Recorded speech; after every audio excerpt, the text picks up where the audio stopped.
القلق والخوف من الحاجات الصعبة جدا اللي ممكن تواجه أي بني آدم. تعالوا نعرف إيه القلق والخوف.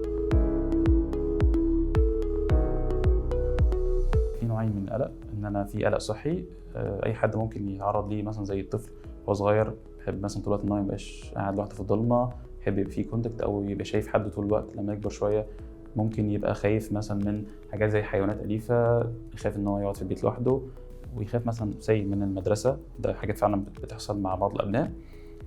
والخوف اصلا نفسه اوقات بيبقى حاجه ايجابيه، ان انا مثلا خايف على شغلي فده يدل ان انا عايز اعمل شغل كويس. لو انا خايف على حاجات معينه فده بيديني حاجه ايجابيه او خوف ايجابي ان انا احافظ على الحاجه دي.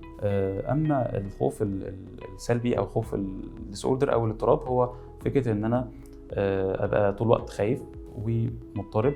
طبعا الاعراض بتاعته بتبقى كبيره جدا، زي ان انا مثلا في عندي رعشه في ايدي، عرق، طول الوقت ضربات قلب بتبقى عاليه، توتر في العضلات بتاعتي، حاسس ان انا مضطرب طول الوقت، حاسس ان انا على الحافه وخايف من بكره، عندي تفكير كارثي. الحاجات دي كلها طبعا محتاجه دكتور متخصص عشان يبدا يشخصها، لان اوقات كتير جدا ممكن الشخص يتعرض لضغوطات كبيره قوي يحسسه الحاجات دي كلها. طبعا التوتر ممكن يؤدي اوقات للاكتئاب.